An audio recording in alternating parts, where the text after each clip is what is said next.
Welcome to the Jan Meeuwsen Garden Show on 99.7 and 1450 WHTC.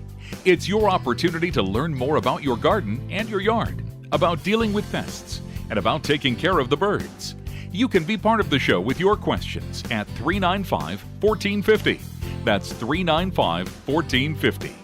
And now, from DeBruyn Seeds on Washington Avenue in Zeeland, here's the Master Gardener, Jan Meeuwsen.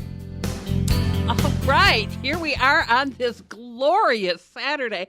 I don't know if it gets any better than this. The humidity is finally out of the air. It's not overly hot. It's not overly cool. It was cooler last night. This was perfect. We can have, I don't know, a couple, 4, 5 months of this, and I would be just perfectly happy. My joints are almost back to what they should be. Boy, they were complaining a couple of days ago. Wow. But hey, we're much better mood now. So you get to reap the benefits of I'm in a better mood. So let's go. Most important thing is the 2024 DeBruyn Pet Calendar that will be coming your way the end of this year.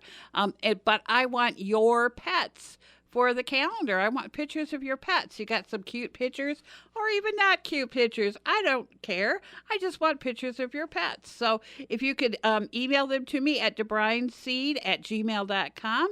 That is DEBRUYNS as in Sam, EED @gmail.com. Or you can bring in the pictures into DeBruyn's. I'll quick scan them in, and we'll have them for the calendar. I need your name and the pet's name, and it doesn't have to be a dog or a cat. If your pets are goldfish, I will take them. I'll take your horse or your goat or your chicken or whatever you've got as your pet. You got a good picture of it? I would love to have a picture of it. Got a cute picture of your grandkids with the pet? Hey, I would take that too. Not a problem. Don't like to do too many people pictures, but grandkids are special. My sister has 7 cats at her house now. Oh my goodness! So yes, she has 5 of her own, and my niece just moved back in because she's going to Arizona State. My sister lives in Phoenix. My niece has her own cat, and then my sister also fosters, and so they have a foster cat. That's 7 cats in the same house. Wow. I hope it's a big house, and I hope they get along. The 5, my sister's 5 cats do. The one that she's fostering, they have to kind of leave on their own. But then my niece's cat, I think little by little they're socializing him with the other cats. But just wow. 7 cats in the house is crazy. I have a cat that doesn't even get along with its own tail. It's always chasing that. So I can't imagine having 7 of them in one house. Or maybe it's just because my house isn't big enough. I don't know. But my goodness. Okay, well, she can send in 7 pictures of 7 cats that she has. Might have to do a couple of them with them together, but we can do it. Okay, but hey, bring them on in. I'd love to see them. I'd like to have pictures by the end of September so I have enough time to get it ready. It takes me quite a while to get all the pictures in and coordinated and the whole bit. So, yes, and I don't have an intern this fall. So it's all on Jan this year. So it'll take just a little bit, but I should have them before Thanksgiving. And it is a money-raising project for us for Island Dogs and Save a Gato in Puerto Rico. If you have your animal's picture in it, the first, you get a calendar for free. I'm not going to charge you for a calendar, but if you want a couple more, a small donation to Island Dog, and you can have as many as you'd like. Island Dog has a soft spot in my heart, and Save a Gato, they've been through a lot in the last 5-6 years. And I always appreciate it if you bring stuff into DeBruyn's, some expired medication or medication that you didn't finish off that you were supposed to give your dog or cat or whatever, and you didn't. I will gladly take it and send it down to Puerto Rico. Human meds, animal meds, I don't really care. Medical supplies, bandage material, anything you think, a good shelter might need. And as long as it's small, I don't want to be sending some great big, huge dog bed down there. That could go to the area animal shelters. But yeah, the smaller things I will gladly take and send down. I just sent down some stuff. I'm getting a couple more boxes ready to send out. So anytime, bring it into DeBruyn Seed Company in Zeeland. Just tell the guys or anyone that's at the desk it's for Jan for Puerto Rico, and I would love to have it. Or you can bring it up into the office and give it to me there. I don't care. Always a good time to talk to somebody and get away from work for a little bit. So any excuse to do that, I am just fine with that.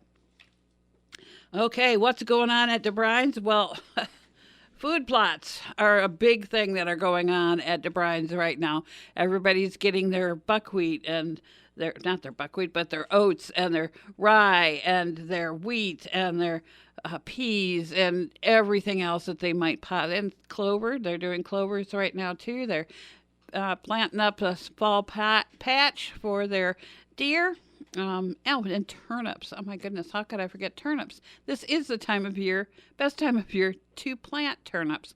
And the deer love those things because the green top is wonderful. But once they eat all the green top, they can paw around the ground and they've got those wonderful turnips in the ground. So, that's a gift that keeps on giving. So, always fun to do those too. So they're buying all this stuff like crazy right now.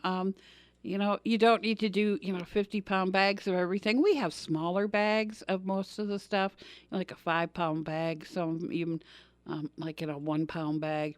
If you don't need, 50 pounds of clover seed, which would cover, 25 acres. If you don't need that, we do have smaller bags. So that is all a good thing. We've got it all at DeBruyn's right now, all the stuff that you can plant in the fall. And so don't worry about it. It works well. We can't bait anymore, but we certainly can plant something if you have a spot that you can plant it. And even if you want to get some deer to your backyard, you're not supposed to have, anything in your backyard to feed them either.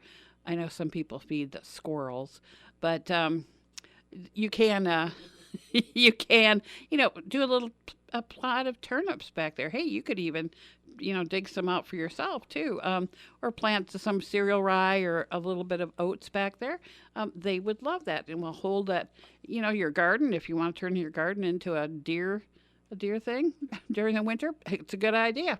And then you can just plow it under in the spring and then add some organic matter to your soil. So it's always a good thing. It's a win-win type situation. Next thing, if you're not doing a food plot, you're doing a lawn. I can guarantee you the two of them.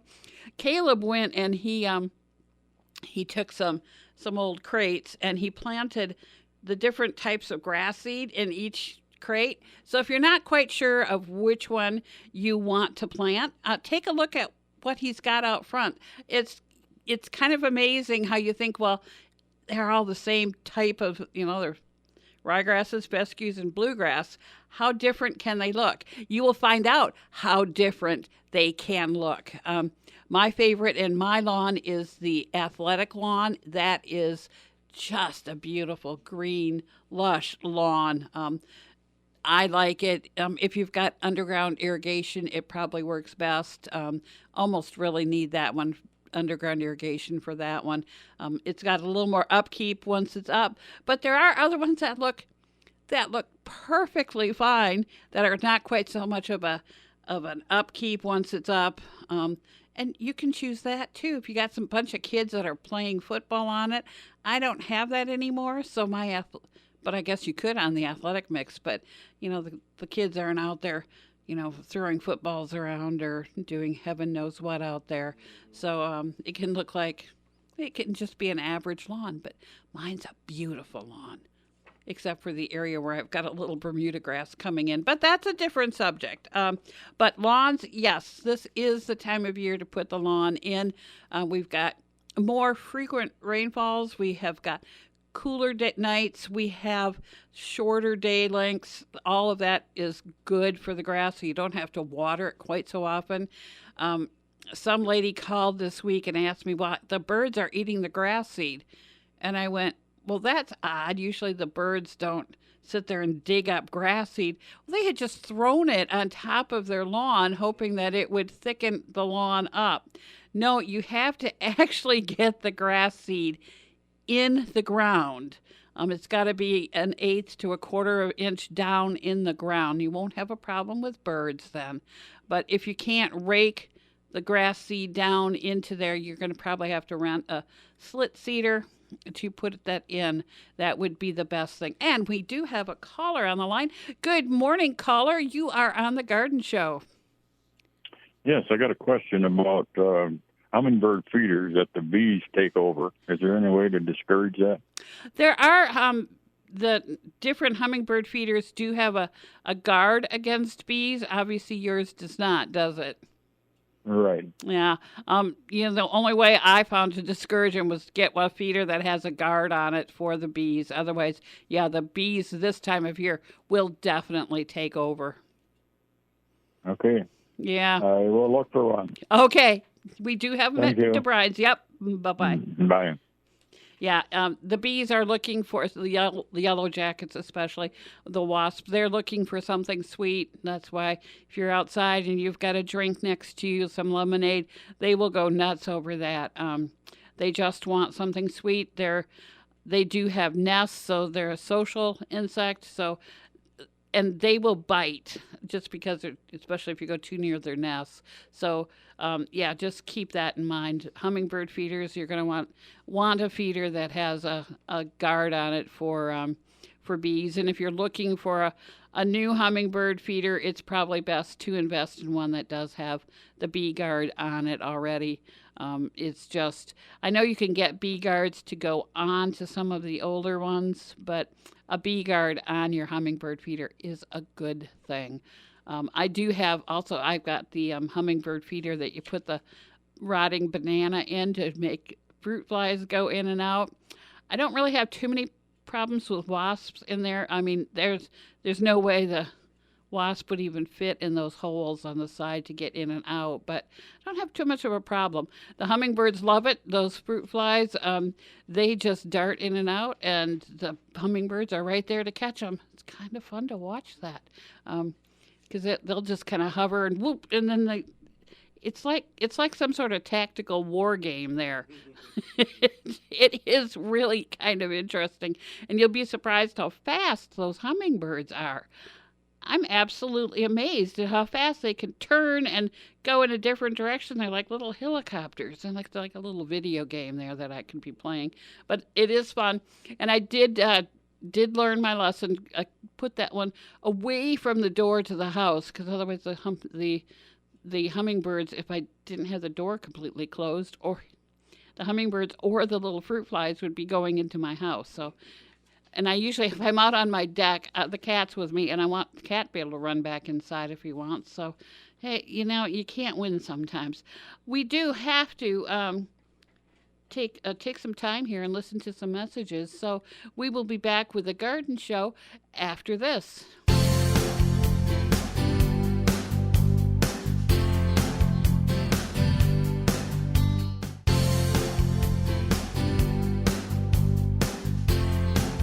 Let's get back to the Jan Meeuwsen Garden Show. Call the Master Gardener from DeBruyn Seeds in Zeeland now at 395-1450. Once again, here's Jan Meeuwsen. And we're back. I was going to say good morning, everyone, but I've already done that. So we're back. You can give us a call, 616-395-1450. 616-395-1450 is the number to call. You have no idea how much I want to just give out my cell phone number all the time. Duh. Okay, sometimes that just makes my mind just kind of go, ew, I don't know what I'm doing. And half the time I don't. I just have to we've been talking about what's going on at DeBruyn's. And this week, we got our fall mums in, or the start of the fall mums. We've got just the regular size mums, but we've got the great big 14-inch mums right now. They are looking beautiful. They're full of buds and blossoms. They're not in full bloom right now, but you don't want them in full bloom, but they're full of blossoms. So there's lots of promise for things to come. So if you want to start out, if some of your annuals aren't looking quite as good as they should, like some of mine, it's time to fill in with some mums, some fall blooming mums. So that is fun. We've just got that in at DeBruyn's, and we've got some some. We've always had the trophy rock for deer, and it's a mineral block, but it looks like a rock, and it's a very pretty rock. So you can throw it out, and I know some farmer friends of mine that would put out the salt lick for their cows or whatever, and it's like this white neon sign in the pasture. Please take me, I'm white, get me out of here. This looks like a rock, so no one's going to steal it. And they're beautiful. Now they came out with something called the candy apple block. And it's a block. It's I think 40 some pounds, so it's a hefty thing. And it tastes like candy apples, and the deer absolutely love them. And they're kind of brownish tannish, so they can kind of melt in with the underbrush. The deer will find it. It's got a nice odor to it. They will find it and they will lick it, and they get their minerals, etc. So it's a fun thing to have around. If you've got some goats or sheep or whatever, you might want to think about putting that in with their pen. Also, everybody always needs salt, and it's also got all the other minor minerals in it also. So it is a good thing for all of your animals. So get that. What else do I want? Oh, I want to talk about what else we're doing. Fungicides. The powdery mildew, downy mildew is in the state right now.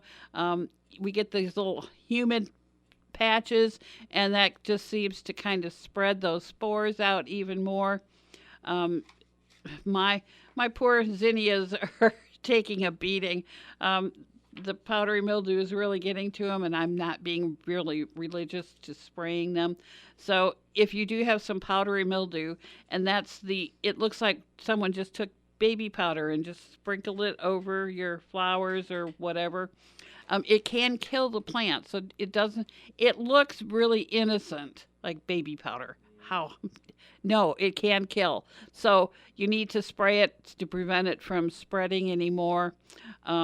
I just use, if it's just powdery mildew, milk will work fine on something like that. Take milk and water, whole milk, not skim milk, whole milk and water, spray it half and half, and spray it on your flowers, and it should take care of it. I wouldn't spray it on like lettuce or anything like that, because the milk will sour on there, and it will make that lettuce taste really awful. So remember that, but it works fine on like your roses and your flowers. They don't care whether they taste like sour milk, and it's not going to hurt the bees unless, if water can kill a bee. So if you're going to spray a thing down, you can kill a bee very easily that way. So do this, early in the morning or in the evening. Never spray during the middle of the day when the bees are out. Keep that always in the back of your head. And we do have a caller on the line. Good morning, caller. You're on the Garden Show. Keep that always in the back of your head. And we do have a caller on the line. Good morning, caller. You're on the Garden Show. Jan? Yes, I'm here. Okay, I can hear you now. Sweet corn. In the field, ear turns into, I don't know. You talk about purple and mushy looking stuff. I see where somebody's trying to sell that for like $20 an ear. Is that stuff edible? Well, actually it is, but my Dutch heritage does not eat stuff like that. Yeah, me neither. So there's people out there that will think that's a delicacy. To me, no, it's not. Okay. Well, I saw some the other day. I was picking corn, and there was some, and I just left it there. I didn't do nothing on it. Yeah. I got to find out from Jan. So, okay, thank you. Yep, you're welcome. You bet. Bye-bye. Bye-bye. And we have another caller. Good morning, caller. You're on the Garden Show. Good. Well, call back. 616-395-1450. 616-395-1450 is the number to call. And please call me back. That would be wonderful. I know there's that fungus that gets on the corn, smut, whatever it's called. I don't know. It is a delicacy in certain parts of the world. Not here with the Dutch people, but we've got our kale and mashed potatoes. What more can we possibly want? I can't say it probably tastes any worse than that.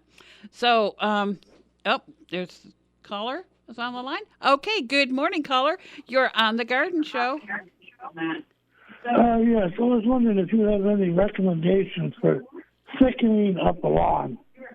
Thickening up a lawn? Is it really thin, or does it have a lot of weeds, or what's going on?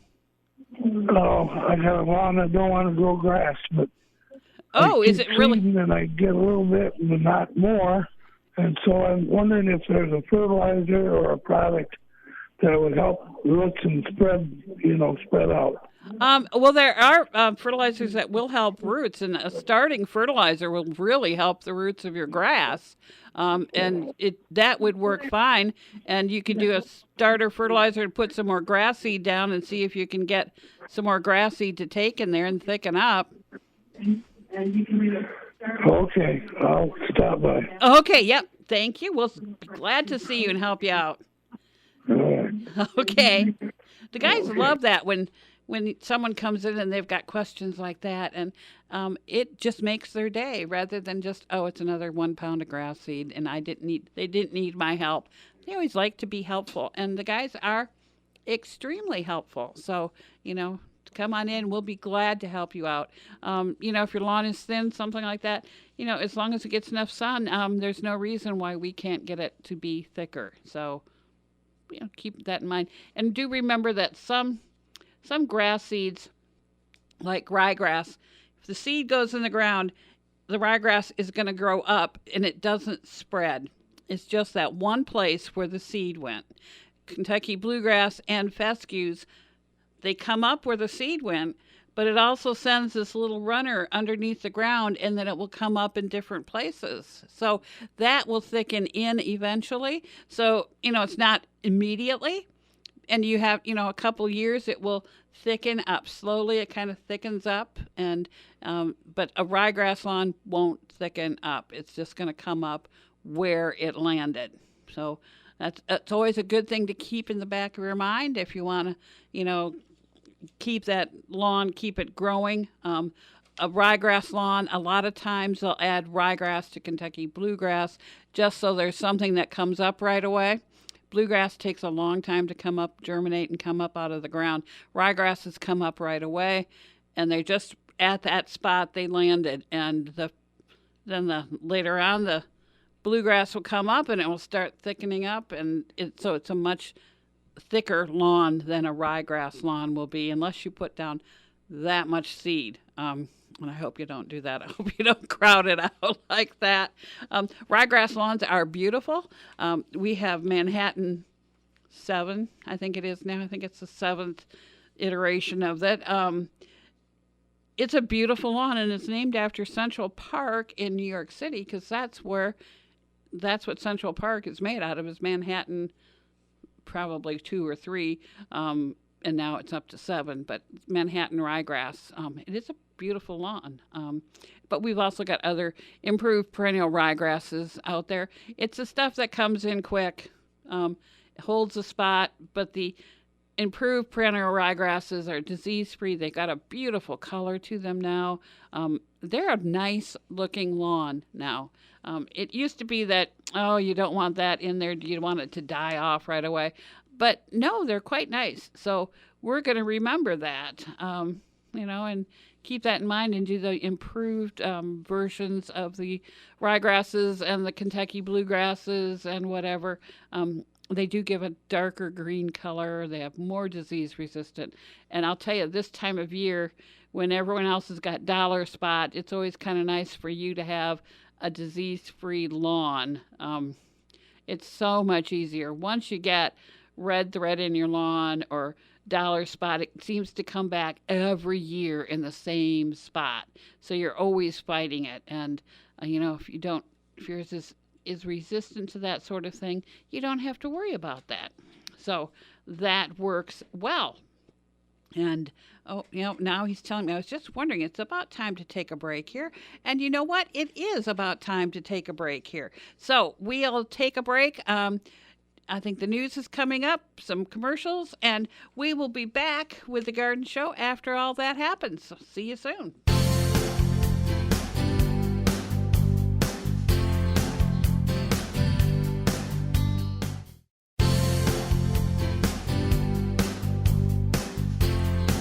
Let's get back to the Jan Meeuwsen Garden Show. Call the Master Gardener from DeBruyn Seeds in Zeeland now at 395-1450. Once again, here's Jan Meeuwsen. That's right. You can call her right now. 616-395-1450 is the number to call. Be glad to talk to you, take your questions, whatever you've got. It is time of year already to start thinking about bringing in your houseplants. They have spent all summer out on your deck or patio, but now they got to start thinking about coming inside. You don't have to bring them inside quite yet, but if they've been in the direct sun all summer, we need to start moving them into a shadier spot of the deck or patio, wherever you are, because you can't go from bright sunlight outside to bringing them inside. And I don't care how bright a sunlight you've got inside. It's not like them sitting out.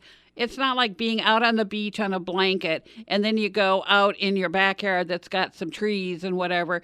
It's not the same. So rather than stressing them out that much, we have to bring them to the shadier spot for a couple of weeks so they gradually get used to less sunlight, because they have to go into that winter mode also. So they're not going to go in the winter mode if they're on the beach in 85-degree weather. So let's pull them back. I already pulled a couple of mine back underneath the house, so they aren't quite so sunny. They're looking a little sadder now. They're not quite as happy as they were out in the bright sunlight, but it's best to do that. I know it's kind of a horrible shock to their system, but at least this is a gradual shock. Also, let's take a good look at those ones that you're moving. Let's look for any kind of insect activity that's on it, or toads. We want to gently remove those out into your garden rather than in your house plant. But let's look for insect activity. You might want to spray it right now before you bring it in. Get that under control before you start thinking about. Because normally when I bring my plants in, when I get home from work, it's going to freeze that night. So, then I got to try put them all in the shower and spray them down and try get off any hitchhikers that are on there and then bring them in the house. This way I can kind of slowly do this. If I can slowly look at them all, check them out, get any kind of, get the dead stuff off. Let's look for any kind of insect activity and take care of that. It's probably the last time you're going to fertilize them would be in the next couple of weeks. Once they're inside, really shouldn't be fertilized unless they're actively flowering. So, you could bring them inside, but then you stop fertilizing them for a while. So let's fertilize them now. You can still water as you normally do. That's not a problem, but it's just that get them in the shadier area and kind of police for some insects. That works out well. I'm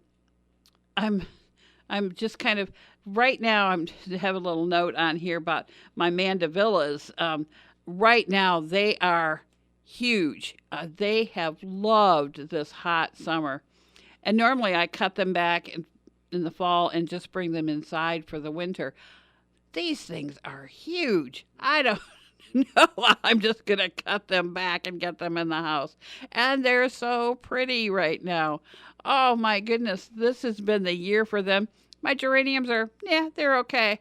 But my mandevillas right now, wow. But those can be cut back in the fall to, take off the blossoms, cut them back, bring them in the house. I did this last year. I set up a spot in my family room for them. That's where they lived very happily all winter long. My cat wasn't too happy because she liked to sit there, but sometimes that's life. You just have to share it with the plants. And she could kind of sit there with them and kind of hide from the ducks and everything else outside. So maybe it was a good thing. I don't know. But yes, it's time to think about bringing those little guys back in. I wouldn't be trimming back the mandevillas yet.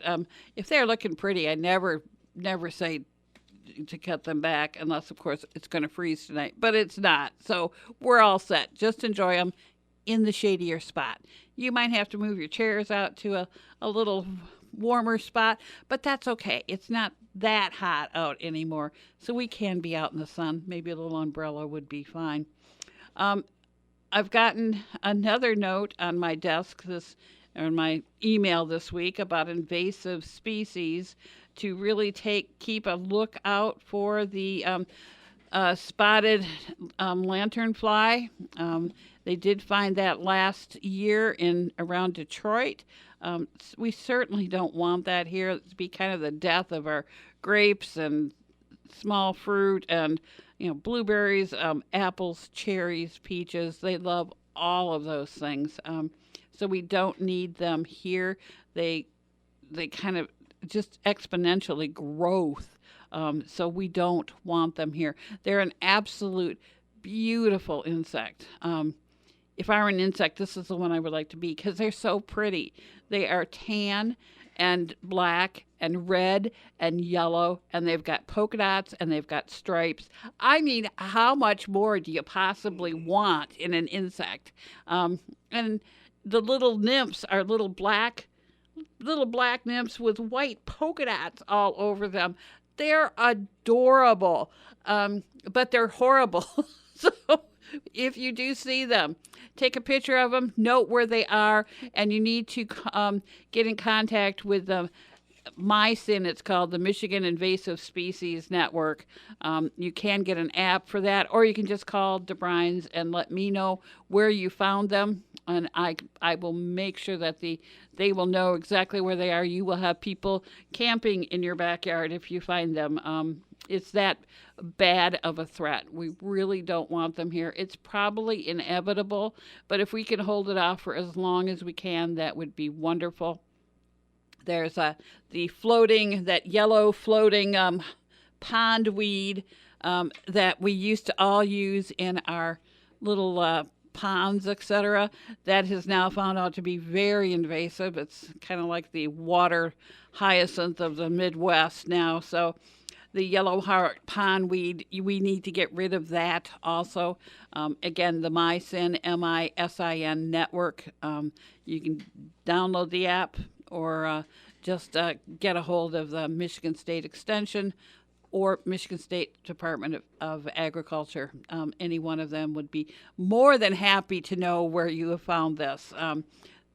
They're busy working on all of these invasive species right now.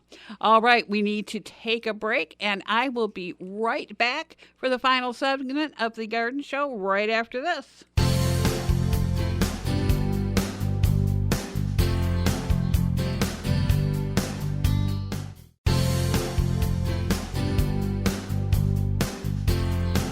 Let's get back to the Jan Meeuwsen Garden Show.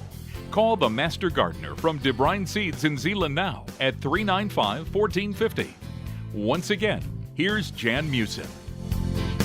And we are back for the final segment. If you've got a question, give me a call. 616-395-1450. My goodness, Jan. 616-395-1450 is the number to call. Anytime I do that 616, I automatically start thinking of my cell phone. I am not sure why. That is just the silliest thing I've ever heard of.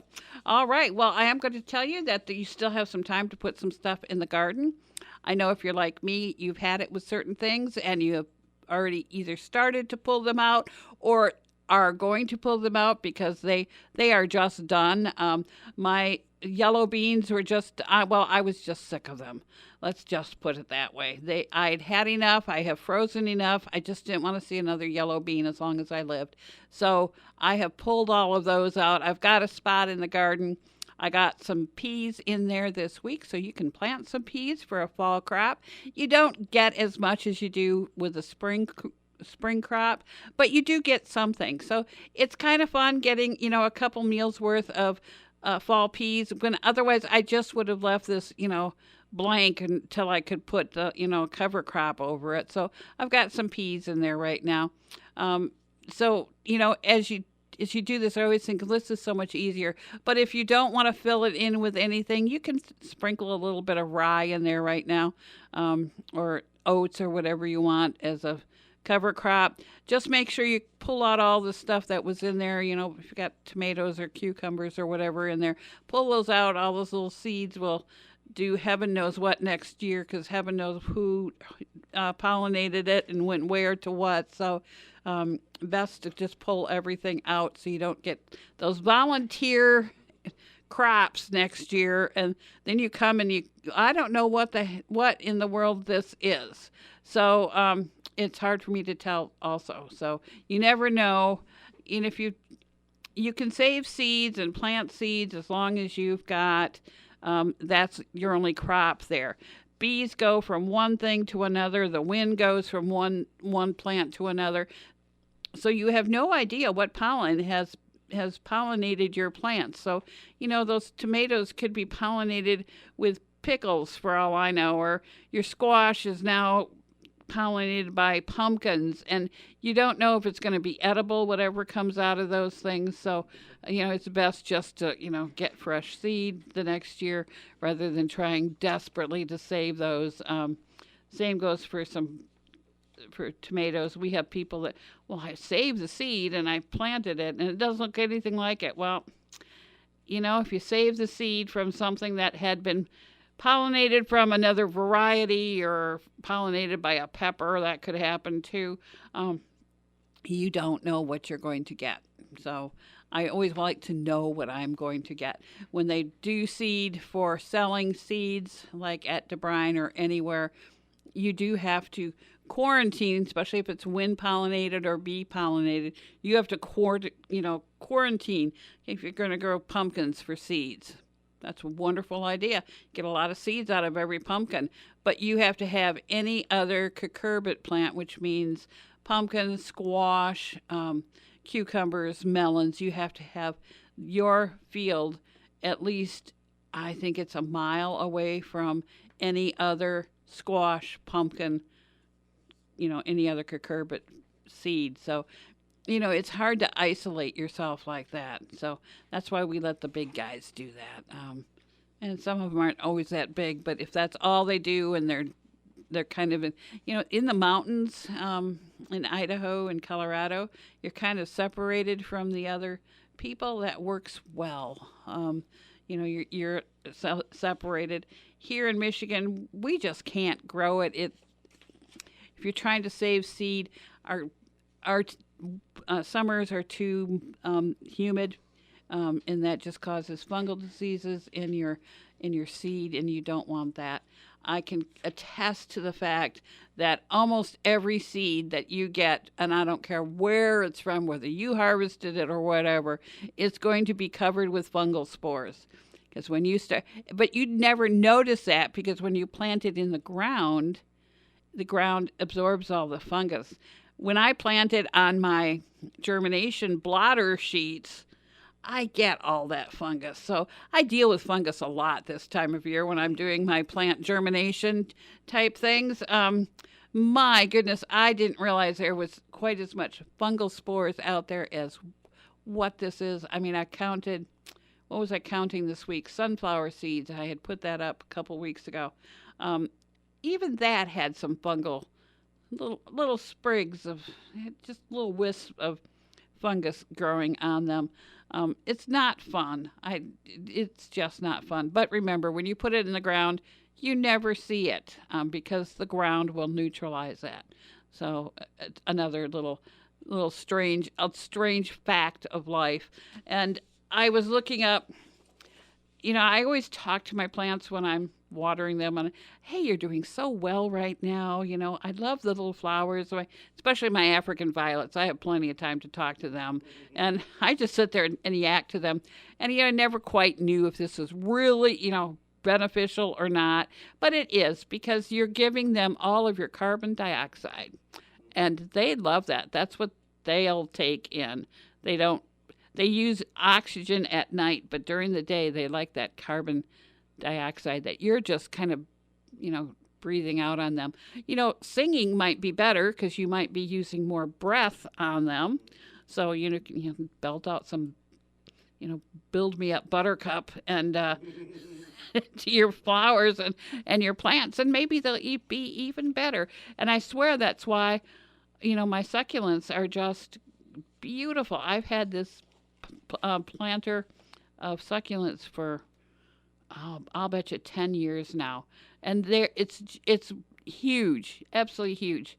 It used to be kind of small little succulents in there. It's huge. There's no space in it anymore. It's beautiful. Sing to your plants, talk to your plants. They'll love you for it. So that's just something and then people look at you weirdly. Just tell them that's what you have to do. They need my carbon dioxide as much as they need my water. So that's always a good thing. Boy, it's almost time to go. There was so much more I need to talk about, but I will be back Tuesday morning at 8:35 with Dan for the garden party. And I will be back later on Tuesday morning. I do get a little break there between 10 and 11 on the Talk of the Town. Had to remember the name of the show, with Gary, and that is the Garden Hour. And we talk about anything related to plants. We go off on tangents. Gary's always looks up something on the internet and finds some little, well, did you know? And so we can kind of drift off into space, but I always take calls too if you need to answer. But I do a lot more calls and a lot more question answering on Saturday morning at 11:05 every Saturday morning. This is a big time of year to be out there in the garden, out there in the lawn, out there doing something or another. So, yes, I will be the person to answer all of those questions. Not a problem. I went to the Master Gardener classes, but it's been so long ago. But, hey, I work with this stuff every day. So, you don't forget it if you work with it every day. That's just my thoughts, but and my guys there at DeBruyn's will always help you too. You can give me a call at DeBruyn's if you don't get a hold of me here. That's 616-772-2316. But otherwise, I will be here next Saturday at 11:05. And until then, go green. You've been listening to the Jan Meeuwsen Garden Show on 99.7, 1450 WHTC and WHTC.com. If you wish to hear this or other programs hosted by the Master Gardener from DeBruyn Seeds in Zeeland, check out the podcast section of our website, WHTC.com, and listen or download for free. The Jan Meeuwsen Garden Show is a presentation of 99.7 and 1450 WHTC.